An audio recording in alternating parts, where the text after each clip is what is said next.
The Galactic Council's emergency session had been called to order for the third time that cycle, and Ambassador Zexithera of the Vorthak hegemony was growing increasingly frustrated with the newest species to join their ranks.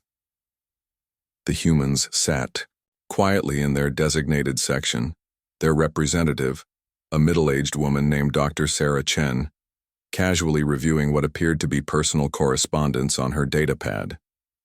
The Krillian incursion of the Third Age nearly brought our entire civilization to its knees, proclaimed High Counselor Veltar, his crystalline form pulsing with righteous indignation.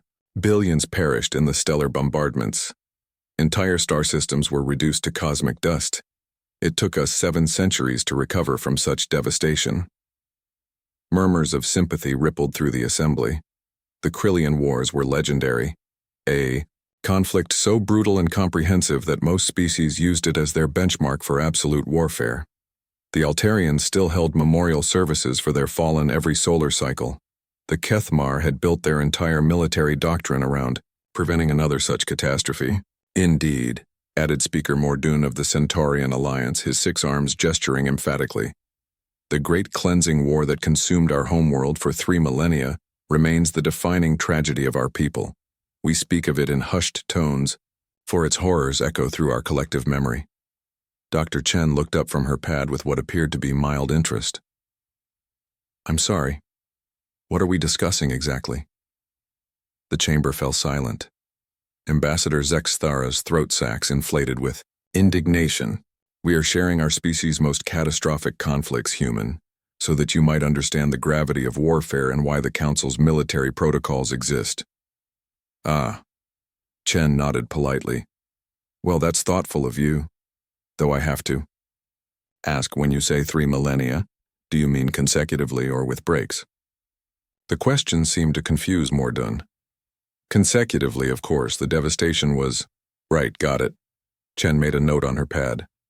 And casualties? Nearly 40% of our population, Mordoon replied solemnly. Chen looked up again. I don't mean to be insensitive, but would you mind if I shared some context from our own experience? High Counselor Veltar's form flickered with curiosity despite himself. Humans had only achieved faster-than-light travel 70 cycles ago, barely yesterday in galactic terms. What could they possibly contribute to a discussion of ancient wars? Chen stood and activated the chamber's holographic display. This is Earth, our homeworld. Let me show you what we call the 20th century. Images began to cascade through the air, trenches filled with mud and bodies, cities reduced to rubble, mushroom clouds rising over devastated landscapes. First World War, Chen narrated casually as if discussing weather patterns. Lasted 4 years, killed roughly 17 million people. We were just getting warmed up. The display shifted. 21 years later, World War II. 6 years. This time, but we got more efficient. Killed about 75 million people. Oh, and we invented weapons that could vaporize entire cities in seconds. A collective gasp echoed through the chamber. But here's the interesting part, Chen continued, seemingly oblivious to the shock around her. Between those 2 major conflicts, we had the Russian Revolution, the Chinese Civil War, the Spanish Civil War, dozens of smaller regional conflicts, and that's just 1 century on 1 planet. Ambassador Zexthara's translator was struggling with the casualty figures. Surely you mean over multiple millennia. 100 years, Chen repeated patiently. But let's not stop there. The display shifted again. Going backwards, Napoleonic Wars, American Civil War, 30 Years' War, 100 Years' War, though that one actually lasted 116 years, so false advertising there. The images kept coming. Roman legions, Mongol horsemen, medieval sieges, ancient battlefields stretching to the horizon. Humans, Chen said with a slight smile, have been at war with each other for our entire recorded history. And most of our unrecorded history too, if the archaeological evidence is anything to go by. Speaker Mordoon's voice came out as barely a whisper. But how do you function as a species? Oh, we don't just function, Chen replied cheerfully. We thrive on it. See, while you all were having one really bad war every few thousand years and spending centuries recovering, we were having multiple massive conflicts every generation. It made us very good at a few things. She gestured, and the display showed images of field hospitals, supply lines, rapid reconstruction efforts, logistics under fire, emergency medicine, rapid technological innovation. We invented most of our best technology during wars, psychological resilience, tactical adaptation. Chen paused, and most importantly, getting back up after getting knocked down. High Counselor Veltar's crystalline structure was dim with confusion.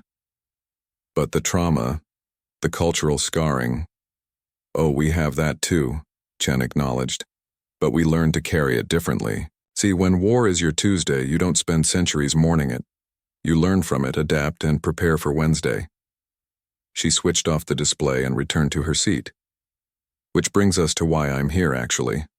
The Council's military protocols assume long recovery periods between conflicts, extensive deliberation before action, and careful preservation of resources. The chamber was absolutely silent now. Humans appreciate the thoughtful approach truly. But if we're facing an existential threat to the galaxy, you might want to consider that we've been preparing for this our whole evolutionary history. While you're still deciding what color to paint your warships, we'll already have 3 fleets in motion and a backup plan for the backup plan. Dr. Chen picked up her datapad again. Now, about this void swarm intelligence you mentioned earlier. When you say they consume entire systems, do you mean the planets, the stars, or both? Because our response strategies would differ significantly. Ambassador Zexthara realized. His mouth had been hanging open for the past several minutes. Around the chamber, representatives of the galaxy's most ancient and powerful civilizations sat in stunned silence, suddenly understanding that they had invited something unprecedented into their midst. Not a species that had survived war. A species that had been forged by it.